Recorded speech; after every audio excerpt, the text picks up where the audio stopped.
ലിപ്സ്റ്റിക്കിന്റെ അമിത ഉപയോഗം കൊണ്ടുണ്ടാകുന്ന കറുത്ത പാടും പിഗ്മെന്റേഷനും ഒക്കെ മാറ്റിയെടുക്കാൻ പറ്റുന്ന ഒരു ബാമാണ് ഇത്. കെമിക്കലോ പാർശ്വഫലങ്ങളോ ഒന്നുമില്ലാത്ത ചെമ്പരത്തിപ്പൂ പൗഡർ കൊണ്ട് നാച്ചുറൽ ലിപ് ബാം എങ്ങനെ വീട്ടിലുണ്ടാക്കുന്നതെന്ന് നോക്കാം. ഇതുണ്ടാക്കാനായി 1 ടീസ്പൂൺ ചെമ്പരത്തിപ്പൂ പൗഡർ നന്നായി അരിച്ചെടുക്കാം. ഒട്ടും തരിയില്ലാതെ 2-3 പ്രാവശ്യം അരിച്ചെടുക്കാം. 1 ടീസ്പൂൺ ചെമ്പരത്തിപ്പൂ പൗഡറിലേക്ക് 1 ടീസ്പൂൺ നാരങ്ങാനീര് ഒഴിക്കാം. അരിയും അല്ലിയും ഒന്നും വീഴാതെ അരിച്ചു വേണം ചേർക്കാൻ. ഇനി 1 ടീസ്പൂൺ നെയ്യൂടെ ചേർക്കാം. നെയ്യുടെ ടേസ്റ്റും മണവും ഇഷ്ടമില്ലാത്തവർക്ക് വെളിച്ചെണ്ണയാണേലും ഉപയോഗിക്കാം. ഇതിലേതെങ്കിലും ഒന്ന് ചേർത്ത് നന്നായിട്ട് മിക്സ് ചെയ്ത് കൊടുക്കാം. നാരങ്ങാനീര് ആവശ്യാനുസരണം ഒഴിച്ചു കൊടുത്താൽ മതി. ഞാനിതിൽ 1 ടീസ്പൂൺ നാരങ്ങാനീര് മൊത്തം ഒഴിച്ചിട്ടുണ്ട്. ഇതിനെ നന്നായി മിക്സ് ചെയ്തെടുക്കാം. ഇപ്പൊ ഇതിന്റെ കളർ കണ്ടില്ലേ? നല്ല റെഡ് കളറായി വന്നത്. ഇതിനെ ഈ കളറിലോട്ട് മാറ്റാൻ പ്രധാന പങ്ക് വഹിക്കുന്നത് നാരങ്ങാനീരാണ്.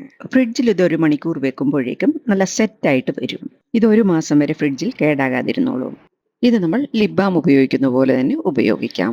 നമ്മൾ 3 ഇൻഗ്രീഡിയന്റ് കൊണ്ടുണ്ടാക്കിയ നാച്ചുറൽ ലിപ് ബാം ചുണ്ട് ഡ്രൈ ആകുന്നതിനും പിഗ്മെന്റേഷൻ മാറാനും സോഫ്റ്റ് ആയിരിക്കാനും ഒക്കെ സഹായിക്കും. ഏത് പ്രായക്കാർക്കും ഉപയോഗിക്കാം, കൊച്ചു കുട്ടികൾക്ക് പോലും. അങ്ങനെ വളരെയേറെ ഔഷധ ഗുണങ്ങൾ അടങ്ങിയ ചെമ്പരത്തിപ്പൂ പൗഡർ കൊണ്ട് നാച്ചുറൽ ആയുള്ള ലിപ് ബാം നമുക്ക് വീട്ടിൽ തയ്യാറാക്കാം.